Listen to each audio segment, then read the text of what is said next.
우리 함께 봉독한 말씀을 통해서 하나님께서 저와 여러분에게 은혜 주시길 원합니다.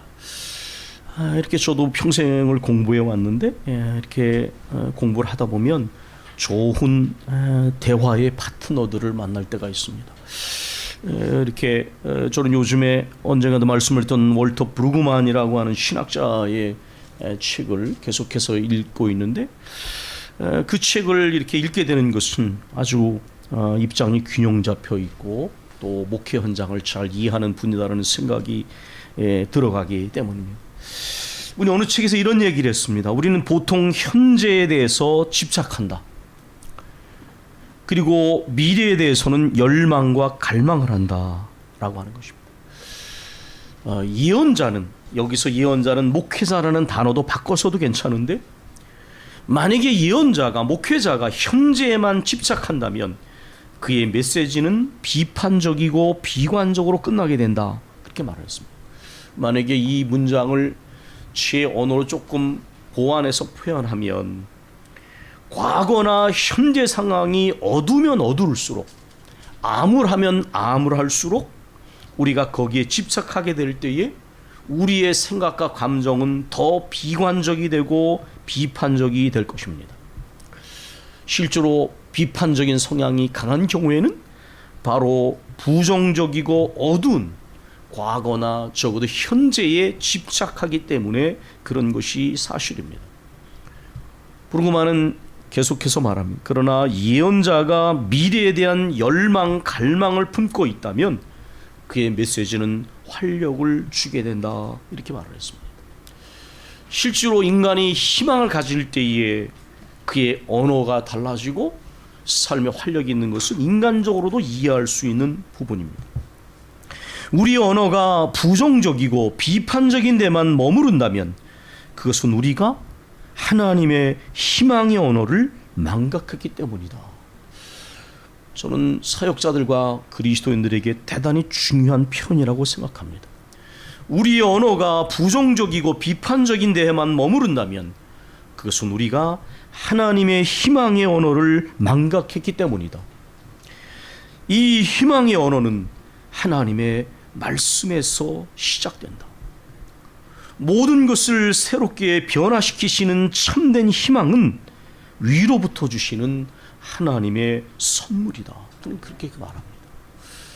저는 이 문장, 이 표현에 대해서 대단히 공감을 했습니다. 브루그만은 신학자이지만 목회 현장을 떠났지 않았던 사람인데 이렇게 고백합니다. 내 자신의 목회를 곰곰이 돌아볼 때에 사역자로서의 진짜 어려움은 내 자신이 이해력이 부족하다든지 또는 다른 사람들이 내 말을 어떻게 받아들이는지에서 생기는 것이 아니라 바로 이러한 근본적인 진리가 되는 내용에 대하여 온전한 확신을 갖지 못할 때이다. 하나님이 주시는 희망의 언어에 대하여 우리 자신이 확신을 갖지 못하면 모든 신앙의 언어는 대단히 추상적으로 다가오게 되고 무력하게 됩니다. 믿지 않는 사람들의 눈에 그리스도인들이 사용하는 언어가 아주 추상적이고 관념적이고 무력해지는 보이는 이유가 뭐냐? 믿음이 작동하지 않으면 그 언어는 그렇게 됩니다. 믿는 사람들도 마찬가지입니다. 하나님의 말씀을 들을 때에 유익이 되지 않는 것은 듣는 자가 믿음을 더하지 못하기 때문이다. 믿음으로 하나님 말씀을 받지 않으면 그 언어는 대단히 관념적이고 공허하고 무력한 언어처럼 다가오게 됩니다. 아까 브루그만 했던 말 중에 모든 것을 새롭게 변화시키는 참된 희망은 위로부터 주시는 하나님의 선물이다. 이 문장은 모든 신앙을 이데올로기화하는 세력들에 대한 비판이 담겨져 있는 것입니다. 지금 현재 한국 사회는 보수와 진보로, 좌파와 우파로, 기독교조차 태극기와 촛불로 보수와 자유주의로 나눠져 있습니다. 그는 기독교의 이러한 문제를 정확히 지적합니다. 모든 것을 새롭게 변화시키시는 분은 인간이 아니라 하나님이시다라는 것입니다. 참된 희망은 인간의 노력과 상황에서부터 유래하는 것이 아니라 위로부터 내리시는 하나님의 선물이다. 만약에 이런 하나님의 주도성을 상실하면 그 신앙의 노력은 이데올로기화되고 맙니다. 얼마나 많은 사람들이 이데올로기화 된 생각으로 신앙이라고 말하는지 모릅니다. 하나님께로부터 시작되고 비롯되지 않는 것은 그것은 신앙이 아닙니다. 여러분 기억하셔야 됩니다. 내가 정치적인 성향을, 보수적인 성향을 가질 수도 있고 진보적인 성향을 가질 수 있습니다. 그러나 우린 절대로 신앙을 이데올로기화해서는 안 됩니다. 내가 그 정치 성향이 가깝기 때문에 하나님하고 그 정치 성향을 일치시키는 것은 신앙을 이데올로기화하는 것입니다. 하나님에게 의해서 비롯되고 하나님께서 이루시는 것만이 참 신앙인으로서의 사모할 부분이다라는 것을 우리는 기억해야만 합니다. 아까 처음 시작했던 것처럼 부정적인 현실에만 집착하면 비판적이 되고 심지어 비관적이 됩니다. 그러나 모든 것을 새롭게 변화시키시는 하나님의 말씀은 희망의 언어를 가능하게 합니다. 내 언어가 지나치게 비판적이고 비관적인 데에만 머무른다면 나는 이 하나님이 이루시는 새로운 희망의 현실을 믿음으로 보지 못하고 있는 것입니다. 부정적인 현실에만 집착하면 비판과 비관을 절대로 넘어설 수가 없습니다. 말씀드린 것처럼 그리스도인의 희망의 언어는 하나님의 말씀에서 시작됩니다. 오늘 본문은 이 희망의 언어가 되시는 하나님의 말씀을 우리에게 명확하게 보여주고 있습니다. 우리가 읽은 이 8장에서 20장 8절에서 20절의 말씀은 하나님께서 이스라엘 백성들을 선택하셨다라는 것이 핵심입니다.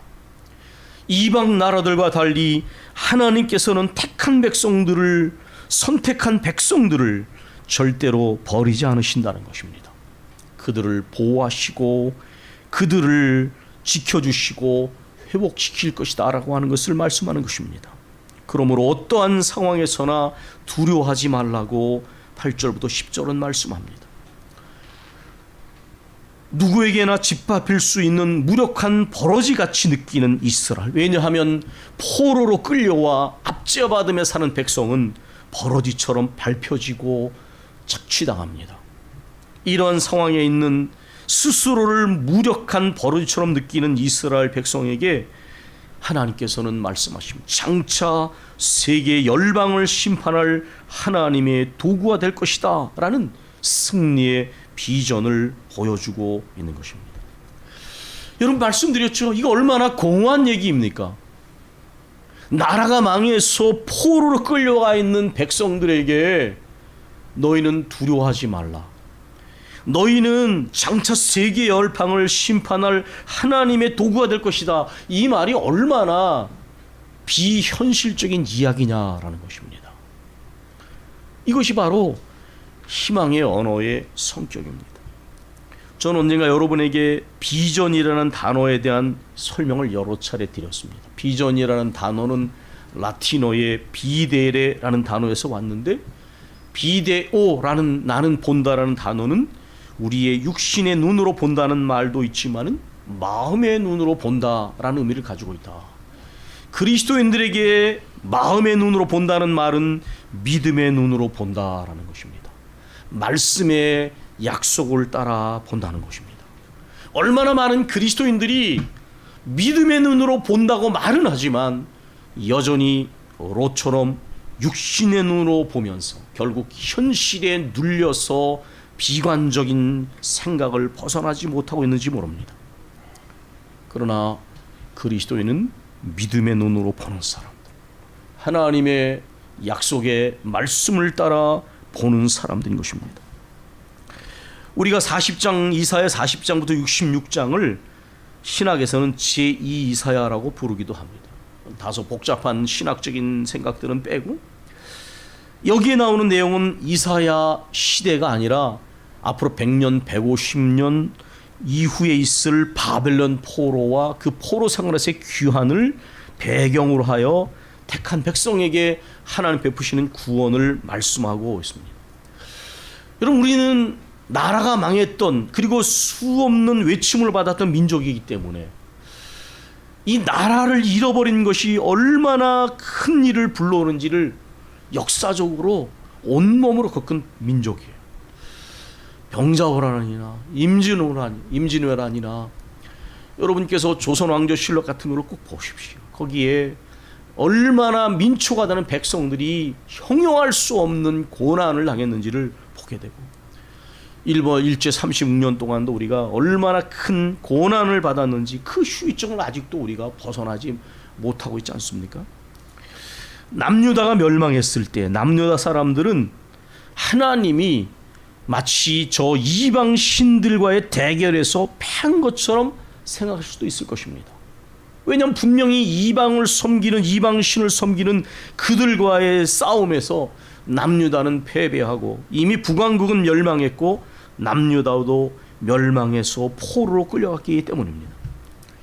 그런데 이러한 상황에서 이사야 예언자는 야훼 하나님이 역사의 주이심을 분명히 선포합니다. 여러분, 나라가 멸망한 상황에서 이 말씀을 읽으면 말씀드린 것처럼 이것은 굉장히 받아들이기 어려운 내용일 것입니다. 그러나 이것은 이렇게 해석하면 됩니다. 하나님께서는 아수르나 바벨론을 사용하신 것처럼 바사도 사용하신다. 이게 무슨 얘기입니까? 아시리아는 북왕국 이스라엘 멸망시킨 나라입니다.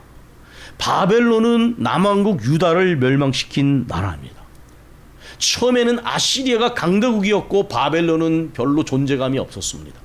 그러나 바벨론이 강대해지면서 아수르를 멸망시키고 또 이 바벨론을 바사 페르시아가 또 격퇴했습니다. 아수르나 바벨론이나 바사나 다 하나님이 사용하시는 도구라는 것은 현실에서는 느끼기 어렸을지 모르지만 더군다나 낯선 땅으로 끌려와 예배도 드리지 못하고 온갖 고난을 당하고 있는 그러한 백성들에게 이런 이야기가 받아들이기 어렵겠지만은, 그러나 하나님께서 그들을 사용하셔서 하나님의 뜻을 이루시며 그리고 하나님의 백성들에게는 구원을 이루신다라는 것입니다. 그런데 여러분, 우린 여기에서 이 시간적 관점이 신앙 안에서는 과거, 현재, 미래 이렇게 연대기로 흘러가지 않는다는 것을 발견하게 되는데, 하나님이 강대한 나라를 패퇴시키고 구원을 베푸신다라고 하는 것은 이미 이스라엘 역사 속에서 출애굽을 통해서 이스라엘 백성들은 생생하게 경험한 것입니다.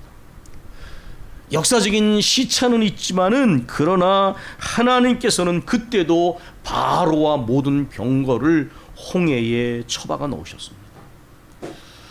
무슨 전쟁이나 전쟁 군사의 무기나 군사의 숫자에 의해서 애굽을 이긴 것이 아니라 구원하시는 하나님 안에서 승리를 얻은 것입니다.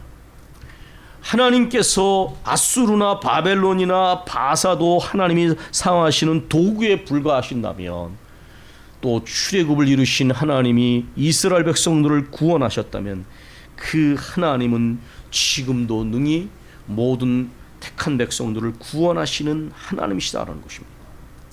이 구원의 예언은 두려워하지 말라는 위로의 말씀과 내가 너와 함께 하리라고 하는 약속의 말씀으로 시작됩니다. 여러분, 우리가 잘 모르시겠지만은 아마 이사야서를 읽으실 때 앞에 나와 있는 내용을 읽으실 때는 굉장히 어렵다고 느낄 것입니다. 그런데 사람들이, 그리스도인들이 이 40장의 말씀부터는 그럼에도 불구하고 굉장히 많이 읽고 외우기도 합니다.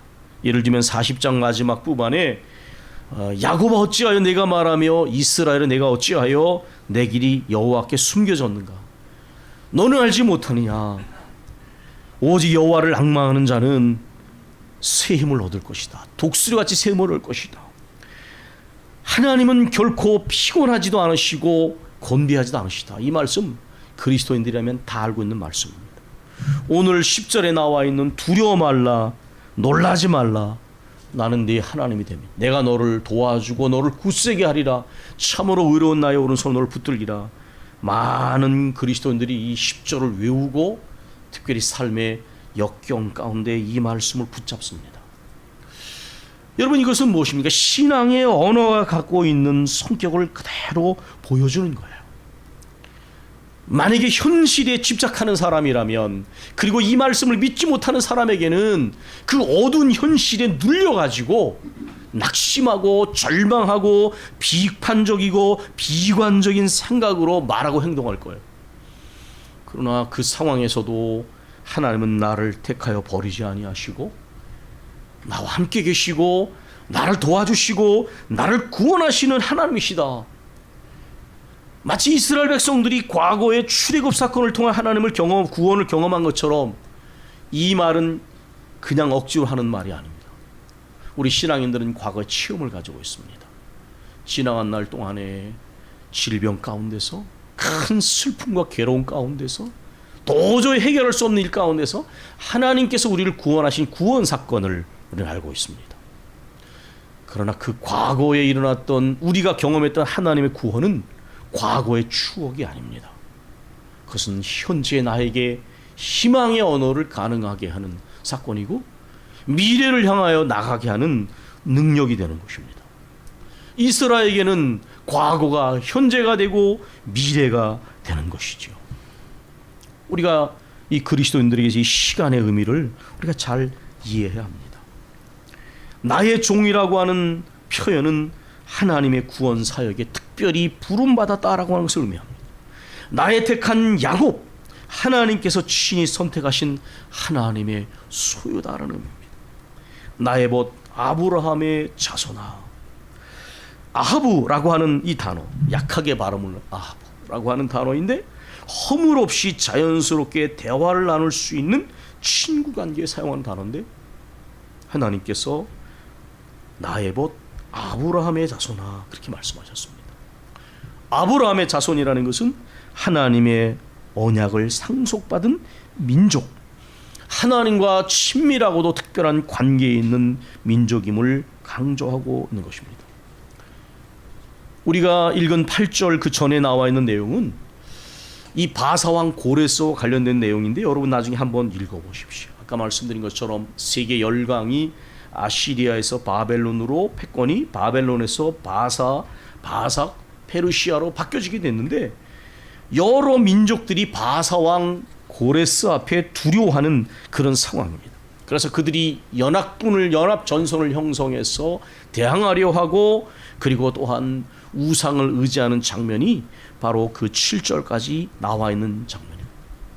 이런 상황, 과거에 강대한 나라들이 새로운 강대국에 의해서 패배하고 두려워하며 그들의 헛된 신을 의지하는 그런 가운데 대조적으로 하나님의 백성 이스라엘은 하나님의 보호하심으로 평안을 누릴 것이라고 선포하고 있는 것입니다. 내가 너를 붙들며 부르고 택하고, 이런 표현들이 너를 도와주고 라는 표현이 본문에는 계속해서 나옵니다. 연약하고 무지하고 완악한 이스라엘이 여호와를 택한 것이 아니라 공의로우시고 자비와 긍휼이 많으신 하나님이 너희를 택하여 붙잡으신다. 본문은 그렇게 말하고 있습니다. 너를 실어버리지 않는다. 이것은 하나님의 신실한 사랑을 말하고 있는 것입니다. 아까 말씀드린 10절, 두려워하지 말라, 내가 너와 함께 함이라. 놀라지 말라, 나는 네 하나님이 됨이라. 내가 너를 굳세게 하리라. 참으로 너를 도와주리라. 참으로 나의 의로운 오른손으로 너를 붙들리라. 임마누엘입니다. 하나님이 우리와 함께 계시다. 11절과 12절의 내용은 1차적으로는 괴롭히던 이방 민족이 바사왕 고레스의 출현으로 멸망할 것을 말합니다. 그러나 금방 제가 임마누엘 표현처럼 모든 것의 궁극적인 완성은 항상 예수 그리스도입니다. 그래서 이것이 바사왕 고레스에서 열방이 이제 멸망할 것을 예언한 뿐만 아니라 모든 악한 세력이 바로 그리스도 안에서 패배하게 될 것임을 말하고 있는 메시아적 예언이기도 합니다. 13절의 말씀은 반복입니다. 이는 나 여호와 너희 하나님이 내 오른손 강한 손을 붙들고 내 오른손을 붙들고 내게 이르기를 두려워하지 말라 내가 너를 도우리라 할 것입니다. 14절은 우리말엔 예전에 지렁이 같은 야곱아 그랬는데 여기에 버러지 같은 여봐, 심지어 어디는 벌레 같은, 원래 벌레라는 의미이기도 한데 여러분께서 이렇게 길을 걷다 보면 비 오는 날 다음에 벌레를 밟게 될 것입니다. 제가 이렇게 안양천을 가끔 운동을 좀 하다 보면 비가 오고 나면 수많은 지렁이가 사람들의 자전거와 발에 밟힌 장면을 보게 됩니다. 너 지렁이 같은 야곱아, 아무에게나 무력하고 비참하게 밟혀 죽는 그 벌레처럼 이스라엘은 지금 포로로 끌려와 갖은 서러움을 겪으면서 가고 있지만은, 그러나 이 지렁이 같은 버러지 같은 이 야곱 이스라엘 민족이 하나님이 도우심을 통해서, 하나님의 구속자 되심을 통해서 이제 열방을 오히려 심판하겠는다는 것입니다. 하나님이 도우시고 구속하신다. 이 구속자라는 표현은 갈이라는 단어인데 보복자, 가장 가까운 친척, 대신 짐지는 자, 이런 의미가 있는데 그것은 무엇이냐? 하나님께서 대신 갚아주신다는 것입니다. 하나님의 백성들을 압제하고 탄압했던 그들에 대해 하나님이 그들을 해방시키시고 원수를 갚아주시고 기업을 무르는 것처럼 이스라엘의 거룩한 기업을 회복시키신다라는 것을 지금 말씀하고 있습니다. 이스라엘의 거룩한 자라는 이름은 맨 처음부터 이스라엘과 그 언약을 맺으신 바로 그 하나님, 신실하신 하나님의 호칭입니다. 말씀드린 것처럼 출애굽을 통하여 구원하신 하나님, 그 하나님은 현재도 미래도 여전히 구원자 하나님이 되신다는 것입니다. 이 15절과 16절은 여러분 타작기계라는 것은 바로 우리가 이 농경사회 속에서 사용하는 것인데, 열방을 심판하는 이 이스라엘이 되리라고 하는 예언에 대한 비유입니다. 산들과 작은 사들은 거만한 대적들이 완전히 멸망시키라고 하는 것을 보여주기 위해 사용한 상징입니다. 까부름, 키즈를 통하여 쭉정이가 날아갑니다. 저도 시골 살 때 이렇게 탈곡하는 장면을 여러 번 봤습니다. 키즈를 하고 또 이렇게 선풍기처럼 생긴 것을 작동시키면 거기 앞에서 쭉정이들은 다 날아가는데, 강대한 원수들이 이렇게 쭉정이처럼 심판을 받게 되는데, 그 심판을 누가 하느냐? 바로 버러지같이 무력하고 비참한 상태에 있던 이스라엘, 하나님의 택한 민족이 한다라는 것입니다. 여러분, 말씀드린 것처럼 이것은 현실적 인간의 현실의 눈으로 보면 대단히 비현실적인 이야기입니다. 그러나 여러분, 현실적이라는 의미를 곰곰이 생각해 보십시오. 여러분의 현실이 만약에 긍정적이라면, 현실적이 될 때 여러분의 마음은 나름대로 그저 희망을 간직할 것이에요. 그러나 만약에 개인적이든 특별히 공동체 현실 전반이 어둡고 암울하면, 현실적이 된다고 하는 것은 그 현실에 눌리고 찌든다는 것을 의미해요.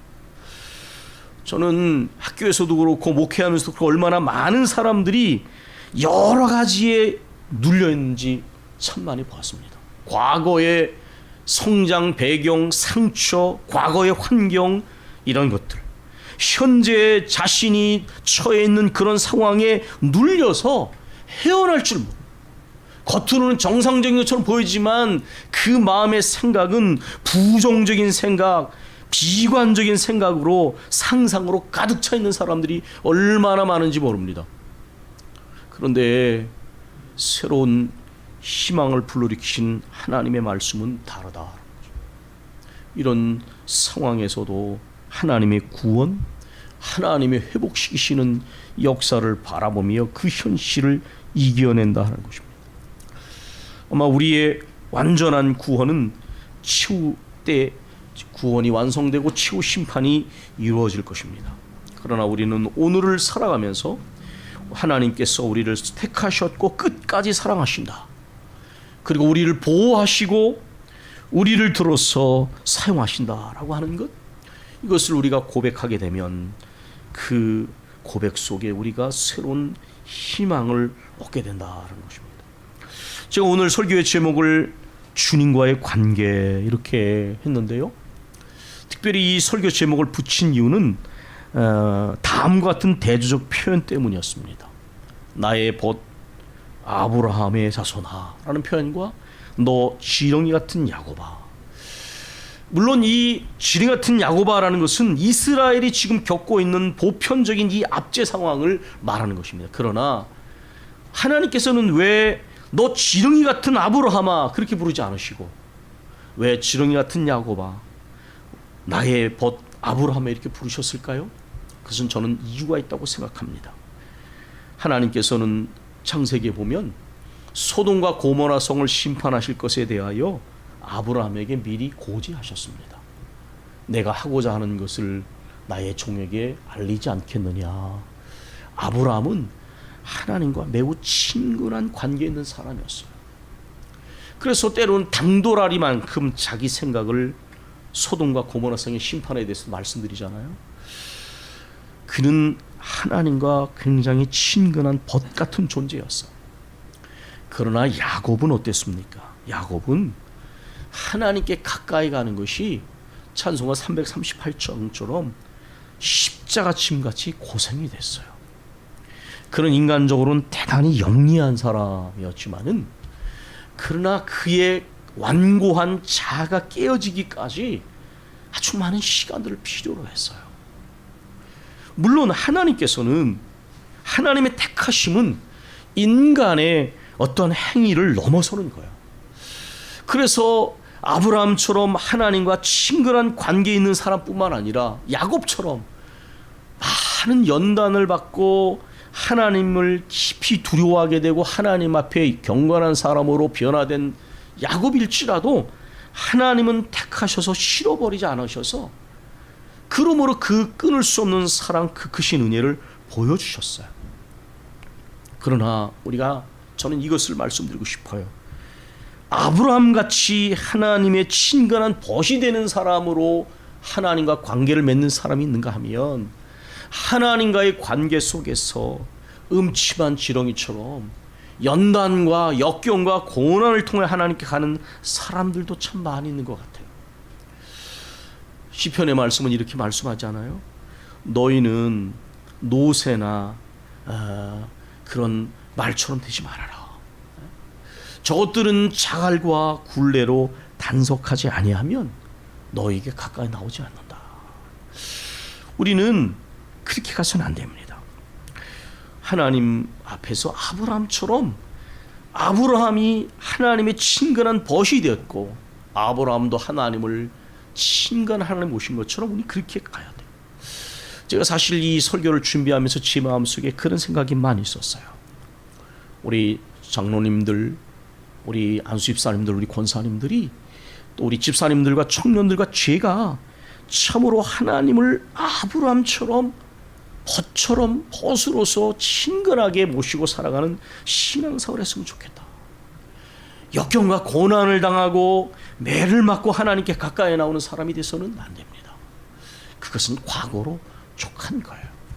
세월이 흐를수록 우리를 택하여 실어버리지 아니하시고 우리를 보호하시고 구원하시는 하나님 앞에서 우리를 하나님의 택한 백성과 자녀 삼으시는 하나님 앞에서 우리도 아브라함처럼 하나님을 벗처럼 모시고 살아가고 하나님이 우리를 향하여 나의 벗 같은 누구야 이렇게 말씀하시는 그런 신앙생활을 했으면 좋겠다라는 생각을 해보았습니다.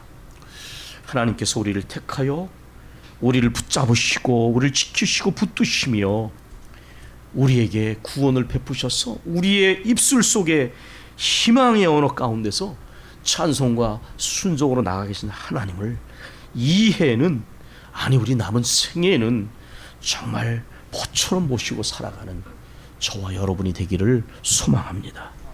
기도하겠습니다. 여러분 이 시간에 우리가 1, 2분을 같이 기도하겠습니다. 제 마음에 우리 교우들을 위해서 기도할 때 특별히 모든 교인들을 기도하지만 우리 교회는 연세들이 드신 교우들이 많이 계십니다. 그래서 사실 우리가 살아갈 때에 뭐 젊었기 때문에 꼭 그렇지 않은 건 아니지만은 우리는 살아온 날보다 이제 살 날이 그렇게 생각처럼 길지 않습니다. 예수 믿는 사람에게 소망이 무엇입니까? 그동안은 세상의 소망도 둬보고 세상의 행복도 추구해보고 그랬지만 그런 것들은 그렇게 오래가지 않습니다. 머무르지 않습니다. 또 쉽게 깨어집니다. 그러나 하나님을 모시고 살아가는 믿음은 영원히 거하게 됩니다. 제 마음의 기도 제목은 저를 포함해서 우리 장로님들이, 우리 한수 집사님들, 권사님들이, 우리 집사님들, 우리 청년들이, 특별히 우리 연세가 되신 분들이 하나님을 가까이 모시는 것입니다. 주님과의 관계 속에서 세월이 흐를수록 더 주님께 가까이 가서 그 위로, 그 평안, 그 소망, 그 구원의 손길을 찬양하고 또 순종함으로 더 주를 가까이 하며 나아가는 것입니다. 또 우리 청년들은 젊음의 날에 창조자 하나님을 모시고 주님을 친근히 모시고 가는 복된 삶이 되길 바랍니다. 우리 함께 기도하겠습니다.